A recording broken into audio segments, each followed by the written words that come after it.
আসসালামু আলাইকুম। Easy method of learning English চ্যানেলে আপনাদের আবারও স্বাগতম।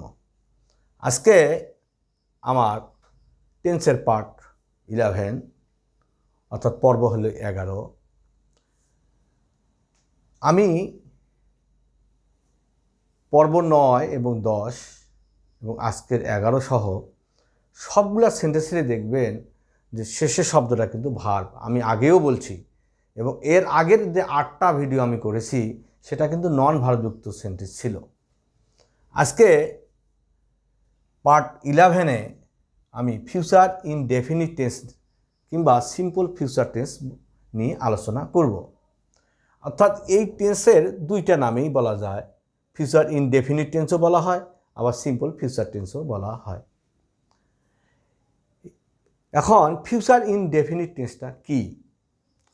যে ভবিষ্যৎকালে কোনো কিছু করা হবে বা ঘটবে এরূপ যদি বোঝায়, এখনও করা কিন্তু হয়নি, ভবিষ্যতে হবে। আমি ভবিষ্যতে ডাক্তার হব, সে স্কুলে যাবে, এখনও যায়নি, মা ভাত রান্না করবে, এরূপ বুঝালে ফিউচার ইনডেফিনিট টেন্স হয়। চেনার উপায় কি? চেনার উপায় হলো বাংলা ক্রিয়াটার শেষে ব থাকবে, বে থাকবে, বেন, বি ইত্যাদি চিহ্ন কিন্তু যে কোনো একটা থাকতে পারে। যেমন এখানে আমরা জানি যে আমরা সঠিকভাবে ইংরেজি শিখব, ভার্বটা কিন্তু বা ক্রিয়াটা হলো শিখব, শিখার সঙ্গে কিন্তু এখানে ব আছে এই ভার্বটার সঙ্গে। আবার সে এখানে এখন বই পড়বে, একার আছে, অর্থাৎ এই ভার্বটার সাথে একার আছে। তারপরে তুমি পরীক্ষায় ভালো রেজাল্ট করবে, এই ভালো রেজাল্ট করার সাথে এই করবের সাথে কিন্তু একার আছে, ব আছে, এখানে একার আছে, অর্থাৎ এই চিহ্নগুলো কিন্তু বে, ব এই চিহ্নগুলো কিন্তু আছে, প্রত্যেকটাতেই কিন্তু আছে। এই কিনবো ভার্ব, বটা কিন্তু আছে, এই বটা। কাজে এটা হলো ফিউচার ইনডেফিনিট টেন্স। এখন গঠনটা আমরা কিভাবে করব? সাবজেক্টের পরে শ্যাল কিংবা উইল বসবে, ভার্ব ওয়ান বসবে, অবজেক্ট বসবে, এক্সটেনশন হবে। তাহলে এখানে আমি দুইটা অবজেক্ট লিখছি, বিভিন্নবার আমি বলছি। উইল যদি সবার সঙ্গে ব্যবহার করি কোনো সমস্যা নেই, কিন্তু শ্যাল যদি ফার্স্ট পারসন আই এবং এর সাথে ব্যবহার করি তাও সমস্যা নেই। কিন্তু যদি আমি শ্যাল ব্যবহার না করি, উইল শুধু সবার সঙ্গে ব্যবহার করি, এখন কিন্তু সব চলবে। তাহলে আমরা এখন সেই অনুযায়ী এই সেন্টেন্সটা করব যে আমরা সঠিকভাবে ইংরেজি শিখব। তাহলে ভার্বটা আমরা পেয়ে গেছি, তাহলে কে শিখবে? আমরা, এটা হলো সাবজেক্ট। কি শিখব? ইংরেজি সঠিকভাবে, এটা হলো এক্সটেনশন। তাহলে আমরা নিয়ম অনুযায়ী, আমরা স্ট্রাকচার অনুযায়ী আমরা নেব সাবজেক্ট আমরা, তাহলে আমরা ইংলিশ হলো উই। এখন সেলও নিতে পারি, উইল দুইটাই নিতে পারি, সেল নিতে পারি কিংবা অবলিক দেই উইল, যেটাই ব্যবহার করো, যে কোনো একটা ব্যবহার করতে হবে, শ্যাল উইল। তারপরে ভার্ব ওয়ান, ভার্ব ওয়ানটা কি শিখবো? শিখার ইংরেজি হলো লার্ন, LEARN, ভার্ব ওয়ান এটা লার্ন।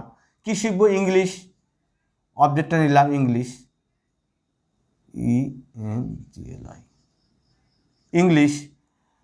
কিভাবে শিখব? প্রপারলি শিখব, এটা হলো অতিরিক্ত অংশ, প্রপার। তাহলে ইংরেজিটা কী হলো? উই শ্যাল বা উইল লার্ন ইংলিশ প্রপারলি। পরে নেক্সট, সে এখন বই পড়বে। তা পড়বে, কে পড়বে? সে সাবজেক্ট। কি পড়বে? বই, এখনটা হলো এক্সটেনশন।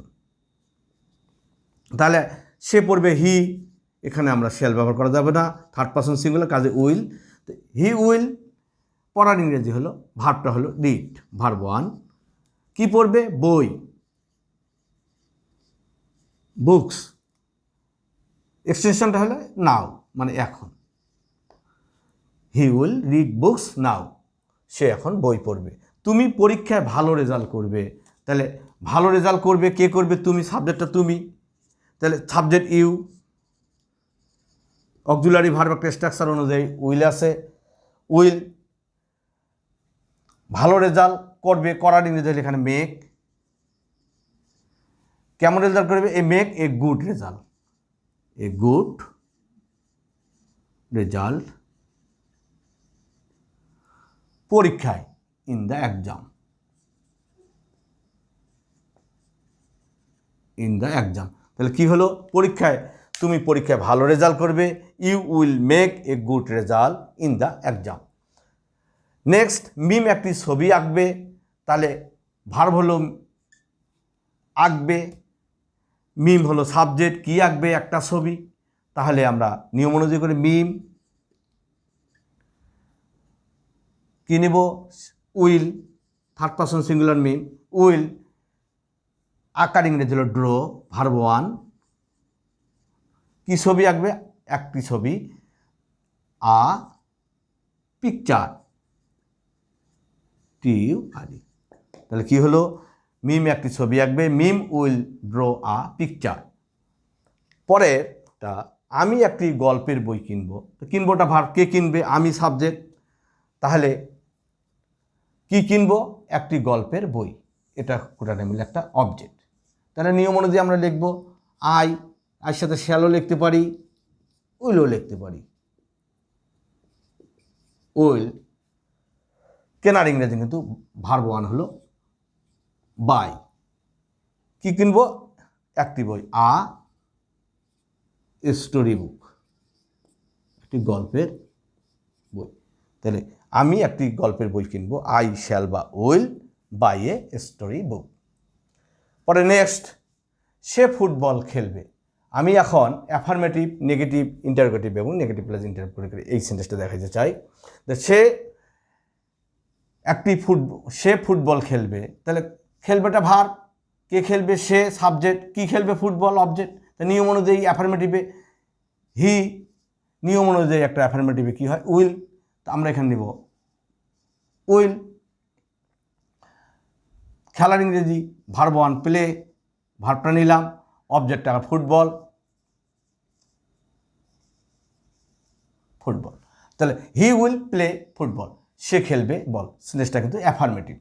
এখন যদি আমি বলি সে ফুটবল খেলবে না, তো আমি এ বিষয়ে একটা কথা বলতে চাচ্ছি, দুইটা টেন্স ছাড়া, প্রেজেন্ট ইনডেফিনিট এবং পাস্ট ইনডেফিনিট টেন্স ছাড়া সবগুলা সেন্টেন্সেরই কিন্তু এই টেন্সগুলা সাধারণত একটা অক্সিলারি ভার্ব থাকে। যদি কোনো সেন্টেন্সের অক্সিলারি ভার্বযুক্ত সেন্টেন্স হয়, তাহলে ওই সেন্টেন্সের পরে নেগেটিভ করার সময় ওর পরে যদি ওই অক্সিলারি ভার্বের পরে নট ব্যবহার করি, তাহলে সেন্টেন্সটা নেগেটিভ হবে। আবার ওই অক্সিলারিটা যদি ওই সাবজেক্টের আগে যায় বসাই, তাহলে কিন্তু সেন্টেন্সটা ইন্টারোগেটিভ হবে। তাহলে এটা যেহেতু অক্সিলারি ভার্বযুক্ত সেন্টেন্স, এখন থেকে যে সেন্টেন্সগুলো করব, 12টার মধ্যে আমরা অলরেডি 2টা করেছি, আর এটা 3 নম্বর। এই 3 থেকে বাকি 12টা পর্যন্ত প্রত্যেকটা সেন্টেন্সের, প্রত্যেকটা টেন্সেরই অক্সিলারি ভার্বযুক্ত সেন্টেন্স হবে। তাহলে আর ফর্মুলার লেখার আমি প্রয়োজন মনে করি না, কারণ এরপরে যদি আমি নট ব্যবহার করি, তাহলে সেন্টেন্সটা কিন্তু নেগেটিভ হবে। কাজেই আমি সে ফুটবল খেলবে না, তাহলে কি হবে, হি উইল নট প্লে ফুটবল। আমি প্লেটা প্লেই হবে ভার্ব ওয়ান কিন্তু এখানে। এখন যদি প্রশ্ন করি যে সে কি ফুটবল খেলবে, তাহলে এই উইলটা কি হবে, সাবজেক্টের আগে যায় বসবে, উইল, তারপরে হবে সাবজেক্ট হি প্লে ফুটবল, সে কি ফুটবল খেলবে। এখন যদি আমি বলি সে কি ফুটবল খেলবে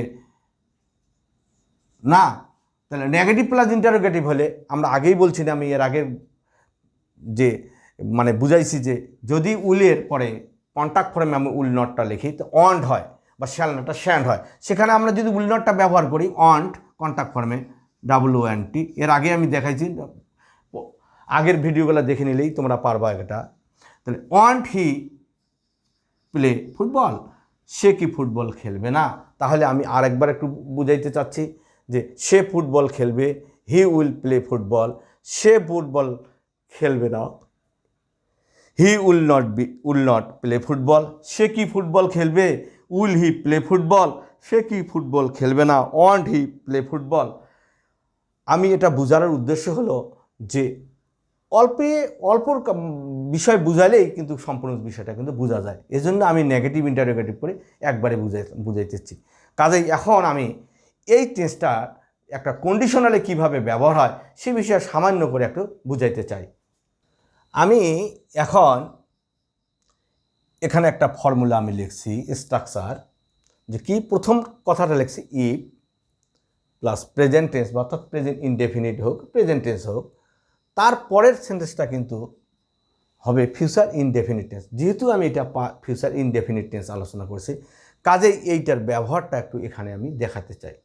তো আমরা জানি যখন ইফ দ্বারা কোনো সেন্টেন্স শুরু হয়, তারপরে যদি প্রেজেন্ট টেন্স ইনডেফিনিট টেন্স থাকে, প্রেজেন্ট টেন্সে থাকে, তাহলে পরের টেন্সটা কিন্তু ফিউচার ইনডেফিনিট টেন্স হয়। তো ইনডেফিনিট টেন্স যদি হয় তখন সেটাকে বলা হয় প্রেজেন্ট, মানে তখন এটাকে বলা হয় কন্ডিশনাল। সেটা হলো ফার্স্ট কন্ডিশনাল বলা হয়, এরপরে আছে সেকেন্ড কন্ডিশনাল, থার্ড কন্ডিশনালও আছে। সে বিষয়টা নিয়ে আমি কিন্তু এখন আলোচনা করতে চাই না।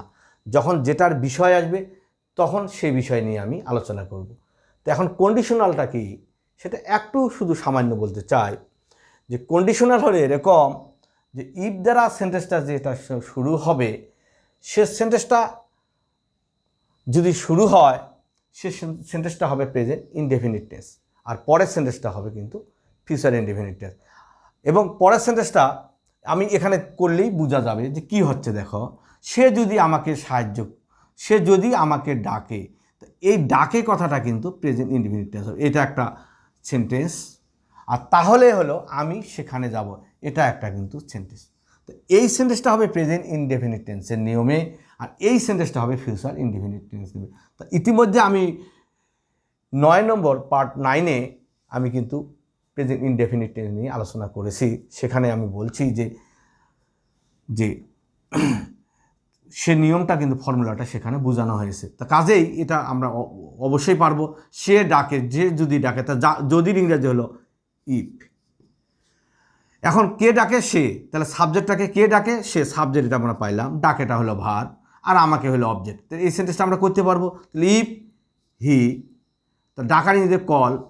তো আমরা জানি প্রেজেন্ট ইনডেফিনিট টেন্সের যে সাবজেক্টটা থার্ড পারসন সিঙ্গুলার হয়, তার ভার্বের সাথে কিন্তু এর যোগ হয়। তাহলে সেই কারণে ইফ হি কলস, অবজেক্টটা হলো মি, আমাকে ডাকে, তাহলে এখানে একটা কমা। তাহলে ইংরেজি কিন্তু এখানে কোনো প্রয়োজন নাই, কমা ব্যবহার করব। এখন আমি সেখানে যাব, তা কে যাবে? আমি, এটা ভার্ব। কে যাবে? আমি, সাবজেক্ট। সেখানে এটা হলো অ্যাডভার্ব বা অতিরিক্ত। তাহলে এটা নিয়মটা কি? তাহলে আমরা সাবজেক্টের পরে ভার্ব বসাবো। আই, এখানে শ্যালও নিতে পারি, উইলও নিতে পারি। ভার্বটা কি? যাব, গো, ভার্বের ওয়ান পজিশন প্লাস দেয়ার।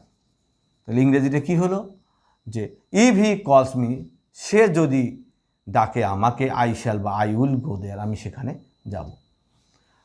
তাহলে আরেকটা কন্ডিশনালের কথা আমি একটু কথা বলতে চাই, যে কন্ডিশনালের কিন্তু দুইটা ক্লোজ থাকে।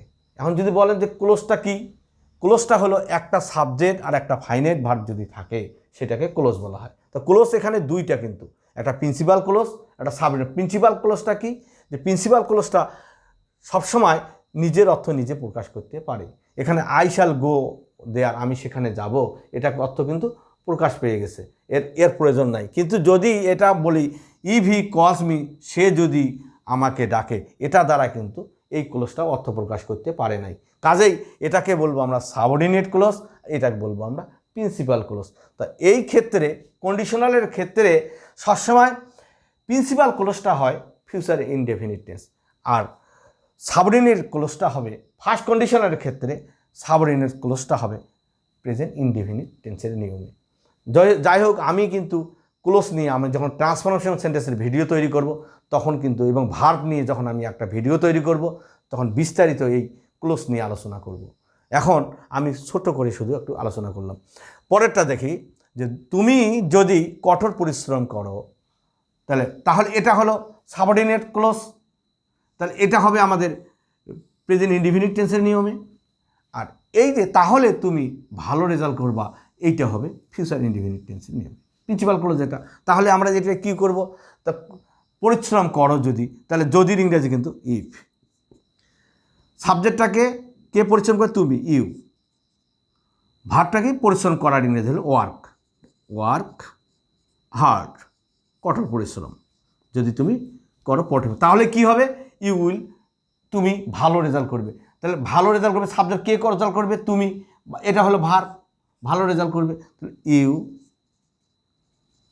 নিয়ম অনুযায়ী will make a good result. তাহলে কি হলো? তুমি যদি কঠোর পরিশ্রম করো তাহলে তুমি ভালো রেজাল্ট করবে। তাহলে ইংরেজিটা কী হলো? ইফ ইউ ওয়ার্ক হার্ড, যদি তুমি করো কঠোর পরিশ্রম তাহলে কি হবে? You will make a good result, তুমি ভালো রেজাল্ট করবে। নেক্সট, কামাল যদি আমাকে সাহায্য করে তাহলে আমি তাকে কিন্তু টাকা ধার দেব। তাহলে তাহলে কি হলো, এটা হলো সাবঅর্ডিনেট ক্লজ, যদি দ্বারা এটা আছে তাহলে এটা প্রেজেন্ট ইনডেফিনিট টেন্সের নিয়মে হবে। আর আমি তাকে টাকা ধার দেবো, এটা ফিউচার ইনডেফিনিট টেন্সে হবে। তাহলে এটা তাহলে কি হচ্ছে দেখো, তাহলে সাহায্য করে, যদি কে সাহায্য করবে, কামাল, তাহলে তার আগে একটা যে ইফ, কে সাহায্য করবে, কামাল, কামালটা আমরা নেই, কামাল সাহায্য করার ইংরেজি হলো হেল্প। কামালটা যদি থার্ড পারসন, এখানে কাজে এস, কিন্তু এখানে আমরা কিন্তু ওয়ার্কের সাথে অ্যাড যোগ করি। কারণটা কেন, যে ইউটা হলো সেকেন্ড পারসন, সেকেন্ড পারসনের সাথে অ্যাড যোগ হয় না। ইফ কামাল হেল্পস, যদি কামাল সাহায্য করে, কাকে সাহায্য করবে, অবজেক্টটা হলো মি, আমাকে, নিয়ম অনুযায়ী লিখবো। তাহলে নিজের দরকার নাই কমা ব্যবহার করলে, আমি তাকে সাহায্য টাকা ধার দিব। তো ধার দেওয়ার ইংরেজি এখানে আগে ভার্ব, এটা লেন্ট, তাহলে কে ধার দিবে, আমি, তাহলে আই উইল, ধার দেওয়ার ইংরেজি লেন্ট, LEND, লেন্ট। কাকে ধার দিব, তাকে, হিম, টাকা বা মানি যেটাই বলো, টাকা। তাহলে আমরা কী লিখলাম, কামাল যদি আমাকে সাহায্য করে তাহলে আমি তাকে টাকা ধার দেবো। If Kamal helps me, I will lend him taka. মনে হয় তোমরা বুঝতে পেরেছো। তাহলে দেখো, যদি আমরা ছোট ছোট সেন্টেন্স করেই করার কিন্তু চেষ্টা করছি, এখন কিন্তু দেখো একটা নিয়ম যদি, ফর্মুলা যদি জানা যায়, তাহলে বড় বড় সেন্টেন্সও কিন্তু করা যাবে। তাহলে আমার কিন্তু এখন আমি বড় সেন্টেন্সে কিন্তু যাচ্ছি না। আমার উদ্দেশ্য হলো আগে টেন্সটা দেখা মাত্র তো চিনতে হবে এটা কোন টেন্সে আছে, তাহলে তোমরা সবেই পারবা, ইংরেজি অর্থ করতে পারবা। ইংরেজি কোনো কিন্তু কঠিন ভাষা কিন্তু নয়, ইংরেজি কিন্তু আসলে সহজ ভাষা। খালি অযথা আমরা ছাত্ররা কিন্তু এই ভাষাটাকে ভয় পায়। আমার আশা করি তোমরা এটা বুঝতে পেরেছো। আমি পরবর্তীতে প্রেজেন্ট ইনডেফিনিট, পাস্ট ইনডেফিনিট এবং ফিউচার ইনডেফিনিট টেন্স নিয়ে এক সেন্টেন্সের মধ্যে কিভাবে এটা আয়ত্ত করা যায় সেটা আমি পার্ট 12-এ বুঝাইতে চাই। এই আশাবাদ ব্যক্ত করে পরবর্তী ভিডিও দেখার আমন্ত্রণ জানিয়ে আমি এখানে শেষ করছি। আসসালামু আলাইকুম।